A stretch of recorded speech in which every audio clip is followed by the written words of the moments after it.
Hello बच्चों, let's read this question.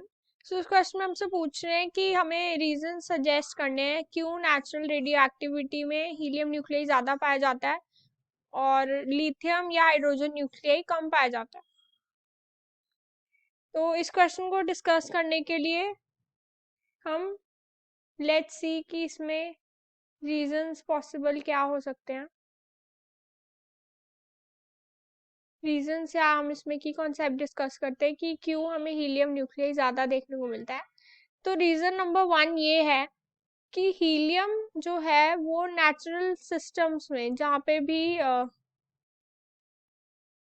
Radio activity ज़्यादा देखने को मिलती है, natural systems where radioactivity is found, जैसे कि कहाँ में ज़्यादा रेडियो एक्टिव देखने को मिलती है, जैसे कि हो गया स्टार्स में, सन में। सन is itself a star.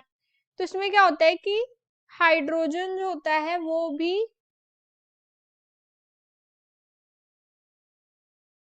Convert हो जाता है हीलियम न्यूक्लियाई में, जिसकी वजह से enormous एनर्जी रिलीज होती है, which is the source of all the stars, source of energy of all stars.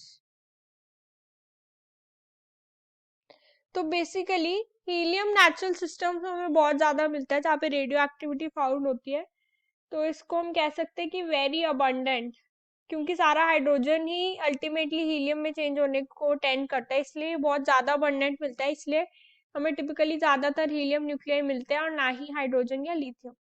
इसका सेकंड जो अप्रोप्रिएट रीजन हो सकता है कि हीलियम न्यूक्लियाई बहुत ज्यादा स्टेबल होती है। हीलियम न्यूक्लियाई को हम अल्फा पार्टिकल भी कहते हैं। हीलियम न्यूक्लियाई और alpha particle is enormously stable.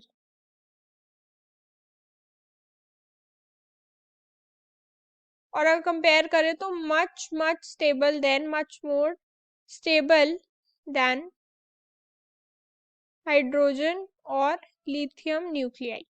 इसलिए मोस्ट ऑफ द केसेस में, most of the natural radio activity में हमें हीलियम न्यूक्लियाई का कंसिडरेशन ज़्यादा मिलता है एज कम्पेयर टू हाइड्रोजन या लिथियम। तो इसमें दो रीजन हमने क्या देखे। सबसे पहले तो बहुत ज़्यादा अबंडेंट है नेचुरल सिस्टम में जहाँ पे रेडियो एक्टिव फाउंड होती है, जैसे स्टार, सन में। तो अल्टीमेटली हाइड्रोजन न्यूक्लियाई जो होता है वो भी कन्वर्ट हो जाता है हीलियम में, जिसकी वजह से एनॉर्मस एनर्जी रिलीज होती है, which is the source of energy of all stars. Helium nuclei या अल्फा पार्टिकल जो है ये बेसिकली नॉर्मसली स्टेबल होता है, इसलिए भी बहुत ज़्यादा ये हमें मिलता है, क्योंकि स्टेबिलिटी जितनी ज़्यादा होगी उतनी ज़्यादा सिस्टम में स्टेबिलिटी लाएगा, इसलिए हमें ज़्यादातर मिलता है। Hope you understood the answer. All the very best.